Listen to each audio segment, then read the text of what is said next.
Bonjour à toutes et à tous, on m'appelle Steven, nous allons parler aujourd'hui de cette fameuse partie 2 de Qui a tué Sarah, une partie que j'attendais énormément. Vous le savez si vous avez vu la vidéo, sinon si c'est pas le cas je vous invite à aller la voir. J'ai effectivement apprécié la partie 1, je trouvais que la série était assez addictive et j'ai envie de dire ça continue dans cette partie 2 avec des twists à gogo, des questions en veux-tu en voilà et des rebondissements qui vont jusqu'aux dernières minutes du dernier épisode, il faut quand même le faire. Je vous invite dans tous les cas à me donner votre avis définitif sur cette série. Est-ce que vous c'est quelque chose que vous avez kiffé regarder? Est-ce que même vous l'avez regardé d'une traite ou vous l'avez regardé en plusieurs jours? Et nous c'est parti, on se charge de parler de Qui a tué Sarah partie 2 en mode full spoiler, let's go.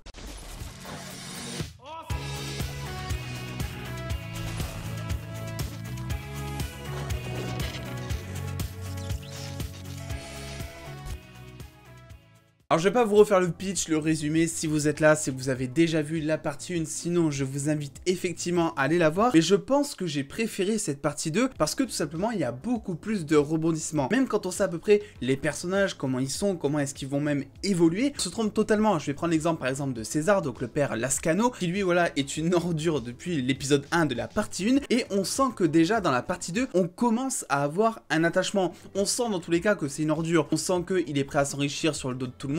On sent qu'il a pas des bons principes, notamment avec son fils José Maria qui ne supporte pas qu'il soit tout simplement gay. Mais c'est vrai que quand on voit cette fameuse relation qu'il a donc avec sa fille, quand il essaie de la sauver également, et même qu'il est prêt à s'allier à Alex pour sauver sa fille, on voit qu'il y a des priorités et moi c'est quelque chose que j'ai bien aimé, le personnage a bien évolué et on arrive à avoir de la compassion envers lui. Et puis bon honnêtement je pense qu'il y aura une saison 3 vu la fin du dernier épisode dont on va évidemment parler et vu que la série cartonne entièrement sur Netflix, c'est quelque chose que je pense totalement envisageable et il y a fort à parier que dans cette saison 3, je pense César et Alex soient pas amis, on va dire, parce que je pense que ce sera jamais trop le cas, en tout cas soit de plus en plus proches. Autre twist sympa, je pense qu'on va rebondir là-dessus pour cette critique, c'est tout simplement la mort de Lorenzo qui se fait donc tuer par le frère de l'ex de Clara. Alors ça je l'avais pas du tout vu venir, je pense que personne l'avait vu venir, que Clara peut-être meurt au final, c'est un autre rebondissement dont on parlera plus tard, ça c'est quelque chose qu'on pouvait envisager à la rigueur, et que Lorenzo meurt, on avait tellement de compassion à ce moment, le pauvre, c'est-à-dire que c'est vraiment celui qui a rien fait dans l'histoire, il est juste tombé amoureux d'un Lascano et de fil en aiguille, c'est ce qu'on appelle un peu l'opération domino on va dire, et bien il s'est retrouvé totalement dans la merde et il s'est retrouvé totalement mort surtout. Je regrette juste un peu peut-être que on n'ait pas plus d'impact dans la saison parce que c'est vrai que tu vois José Maria qui est en train de pleurer, il y a aussi Rodolfo qui vient consoler son frère, mais à part ça, il n'y a pas vraiment d'impact. Je veux dire Lorenzo c'est quand même le mec qui avait rien demandé à personne, le mec le plus extérieur à toute la famille, en plus il était avocat, vraiment il était dans le sens de la justice, droit dans ses bottes, il y avait rien à dire. Je trouve que ça a été peut-être un peu surcoté à ce niveau-là. Passons du coup au personnage de Marifer que j'ai trouvé plutôt intéressant, mais là aussi il y a des choses qui sont un petit peu folles vers la fin de la série. Alors on a découvert à la fin de la partie 1, c'est vrai que c'était effectivement elle, Diane la chasseresse je crois, d'ailleurs ce nom va absolument pas du tout, et tu sens que elle est aussi manipulatrice et aussi opportuniste que Alex. C'est un petit peu la version féminine de Alex quand on y pense, que Alex essaie de manipuler les gens également, de tout faire pour rencontrer un peu le tueur de Sarah entre guillemets et l'enfermer derrière les barreaux ou le tuer comme ça a été question à un moment dans la série. Et Marifer, elle c'est un petit peu pareil de son côté, elle est prête à tout pour potentiellement venger la mort de sa mère vu qu'elle ne sait pas finalement où est-ce que sa mère est passée, si elle est morte, si elle a disparu, elle croit vraiment que c'est les Lascano. Et derrière nous en tant que spectateur, c'est vrai que on pouvait aussi se douter que c'était les Lascano vu que les Lascano sont un petit peu au centre des problèmes depuis le début, vous voyez ce que je veux dire? Donc c'est vrai que au moment d'apprendre finalement que ça n'avait rien à voir avec les Lascano, que c'était du coup donc le père de Sarah complètement psychopathe qui est également d'ailleurs le père de Marifer, Marifer et Sarah étant du coup plus que meilleures amies mais sœurs, c'est vraiment un arbre généalogique cette histoire. Et c'est vrai que là aussi ça a créé un petit rebondissement que j'ai trouvé sympathique, hein, notamment aussi avec César qui va sauver Sarah en tuant son père. Je trouvais déjà que l'acteur du père était plutôt intéressant, il jouait bien le psychopathe, il pouvait faire flipper, j'arrêtais pas de me dire ok si je me réveille à côté de ça ou si je vois ça débarquer dans ma maison, oui je vais un petit peu flipper, on va pas se le cacher. D'ailleurs en parlant de flipper, il y a plein d'émotions qui sont assez bien mises en scène je trouve. Par exemple quand on est à la morgue à la fin je crois, on entend les néons qui grésillent, on entend des gouttes d'eau, ils ont mis vraiment plein de bruitage pour accentuer on va dire cette émotion dépressive, accentuer cette émotion sordide même. Alors bon, une petite déception concernant le personnage de Rodolfo parce que c'est vrai que c'est donc l'ancien meilleur pote de Alex si je me rappelle bien, et au final il retourne complètement sa veste à la fin et il dit ok en fait si ma vie est totalement partie en couille, parce qu'il parle un peu avec une voix comme ça, c'est parce que Alex est venu dans ma vie et en fait depuis qu'il est venu dans ma vie en fait c'est le bordel. Ah oui mais si toi t'étais pas intervenu dans sa vie ou en tout cas si t'étais allé en prison à sa place, reste, et ben ça ne se serait pas passé. Et Rodolfo, c'est ça qui m'énerve, il n'évolue pas. C'est un enfant capricieux, rien de plus que ça. Rodolfo, mine de rien, depuis le début de la série,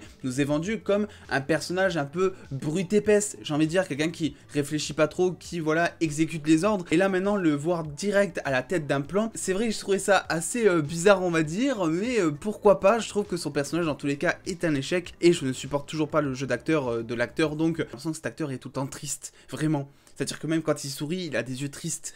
Je disais tout à l'heure que la série était un peu précipitée par moments, notamment la mort donc de Lorenzo, où on n'a pas totalement vu les répercussions sur les personnages, et j'ai également trouvé que c'était le cas sur la mort de Clara. C'est-à-dire que se fait tirer dessus par une balle perdue. Bon, on se doutait que dans cette histoire, elle allait perdre le bébé dans tous les cas. On voit juste qu'elle est touchée au niveau, on va dire, du haut de l'abdomen, j'ai envie de dire, mais à aucun moment déjà tu la vois mourir, et forcément ça enlève un impact sur le spectateur. Tu ne vois pas vraiment sa sœur, comment elle va réagir au moment où tout simplement Clara est en train de s'éteindre. En plus de ça, quand cette scène se coupe, donc avant que Clara meure, tu te dis ok, bon, elle va perdre le bébé, elle est tout simplement très blessée gravement, on va dire, mais ça va aller, alors que non, t'as un jump cut du coup à la morgue et tu vois directement Clara qui est morte et t'as aucune émotion à part ah, ben elle est morte, voilà. Ça aurait rajouté beaucoup plus d'impact émotionnel, et ça nous aurait du coup davantage attaché au personnage de Mary Feur, qui est devenu, mais alors, totalement taré à la fin. Et là aussi, ce n'est jamais expliqué. Est-ce que du coup, c'est parce qu'elle tient des gènes de son père, et que ça va être expliqué un peu plus tard? Et Mary Feur, depuis le début, en fait, on te la montre comme quelqu'un d'hyper logique, ultra intelligente, qui arrive vraiment à manipuler chaque détail d'un plan, pour au final tomber dans le surplus d'émotions à la fin. Elle est totalement timbrée, d'un coup, elle veut être avec Alex. Ça n'a aucun sens, ça sort de nulle part, parce qu'en plus même quand ils couchent ensemble, ou en tout cas quand elle essaie de coucher avec lui, ben, on te montre bien que c'est juste quelqu'un qui a envie, on va dire, de profiter, ou alors c'est aussi pour le manipuler, mais jamais on te montre vraiment que soit elle est amoureuse, soit vraiment elle a envie d'être avec Alex. Là ça sortait un peu de nulle part, je trouve, dans une scène qui n'était aussi pas super bien mise en scène, je trouve. C'est-à-dire qu'ils sont entourés de feu, mais les enjeux sont complètement perdus, parce que tu sais qu'ils vont finir par en sortir dans tous les cas. La question c'était, est-ce que c'est Rodolfo qui va donc débarquer, qui était en route, et qui va donc les sauver, ou est-ce qu'ils vont trouver une espèce de petite rempart, une petite cachette ou une fenêtre pour pouvoir s'en sortir? Ils ont trouvé la petite cachette, la petite fenêtre. D'ailleurs, on sent aussi qu'ils ont mis les moyens pour la fin de la série. Il y a plein de choses qui sont en 3D. Il y a un plan vraiment de Rodolfo qui est vraiment pas très joli, je trouve. On voit que ça a été tourné en studio, où il est donc debout, et juste devant lui, il y a tous les immeubles de son casino en feu. C'est le gros bordel. Tu vois que c'est du fond vert, tu vois que c'est mal incrusté, et même la colorimétrie par moment est assez bizarre sur son visage. Tu vois que c'est hyper retouché. Vous savez quoi? Je suis quand même content d'avoir vu cette scène, parce que au moins ils ont eu la volonté de nous proposer quelque chose alors que c'était pourtant risqué. C'était pas une série qui a énormément de budget, on le sait, et je trouve qu'avoir la volonté de faire bien avec le peu qu'ils ont, c'est quelque chose qui donne une espèce d'âme à la série. C'est un petit peu ce que je ressens aussi depuis la partie 1 avec ça. On est sur un espèce de prison break, hein, c'est un petit peu les mêmes étapes. On va suivre un petit peu les plans de Alex, un génie qui va vouloir se venger, qui va vouloir s'échapper carrément, parce que Alex c'est ça, c'est une évasion qu'il est en train de mener depuis le début, une évasion de son enfermement qui est métaphorisée tout simplement par la mort de Sarah dont il ne connaît pas le coupable. On va parler aussi brièvement du personnage de Nico Landro, Nico quelque chose, je sais plus comment il s'appelle, du coup on va l'appeler Nico durant toute cette vidéo. Puis là je m'attendais vraiment pas à ce que la série garde encore le mystère jusqu'aux dernières minutes de l'épisode, et c'est un petit peu avec ça qu'elle joue depuis la partie 1, c'est-à-dire que à chaque épisode déjà, on se dit ok lui c'est le coupable, ah non finalement c'est pas lui, l'épisode d'après en fait on nous montre que c'est lui, et en fait c'est pas du tout lui non plus. À la fin de la partie 1 on pensait que c'était la mère Lascano par le biais on va dire de son toutou qui avait tout simplement tué Sarah. On démarre la partie 2 en nous montrant clairement que c'était une fausse piste, et jusqu'aux dernières minutes de l'épisode où on pense que c'est Mary Feur qui a tué Sarah, et bien finalement pas du tout. Et j'ai adoré ce twist de fin, parce que pour le coup au moment où Mary Feur a avoué, je m'attendais vraiment pas à ce qu'on nous dise que en fait c'était pas du tout elle qui avait tué Sarah. Et du coup comment ça se fait qu'elle l'avoue avec autant d'intensité en plus? Je pense qu'elle croit vraiment qu'elle a tué Sarah, mais que c'est en fait donc le personnage de Nico derrière avec d'autres personnages qui ont vraiment tué Sarah. Dans tous les cas, tous ces petits twists qui arrivent sur la mort de Sarah au fur et à mesure, il y en a peut-être que ça va saouler, mais moi c'est quelque chose que j'ai vraiment apprécié. Ça m'a maintenu en haleine tout du long, et c'est vrai que les épisodes passaient extrêmement vite. Bon, c'est vrai qu'il y a eu un peu plus de flashbacks et du coup quelques petits ralentissements par moment, parce que tous les flashbacks, contrairement à la première partie, n'étaient pas tous forcément très intéressants, je trouve. Notamment le moment où Sarah va se balader dans la forêt avant de prendre le parachute et qu'elle va parler à la mère, qu'elle va parler à sa meilleure pote. C'était pour moi des passages qui n'étaient pas forcément très utiles, on va dire. Et voilà, c'est totalement le genre de série que j'ai envie de retrouver sans me prendre la tête. C'est pas une des séries les plus intelligentes au monde, c'est pas celle qui est là pour te vendre un truc visuel réel hyper insane avec vraiment des codes cassés à la Euphoria ou à la Westworld. C'est une série de type Casa de Papel, une série de type Elite qui est là pour entièrement te divertir et franchement c'est un pur régal. Donc écoutez, n'hésitez pas à me dire ce que vous avez pensé de cette série en commentaire. L'avez-vous aimé, l'avez-vous détesté, est-ce que même c'est entre les deux? On se retrouve très vite pour de prochaines vidéos. Avant ça, sur les réseaux sociaux où je vous fais gagner d'ailleurs 10 places de cinéma, je le rappelle, sur Twitter. En attendant les dos, prenez soin de vous, faites-vous bien kiffer.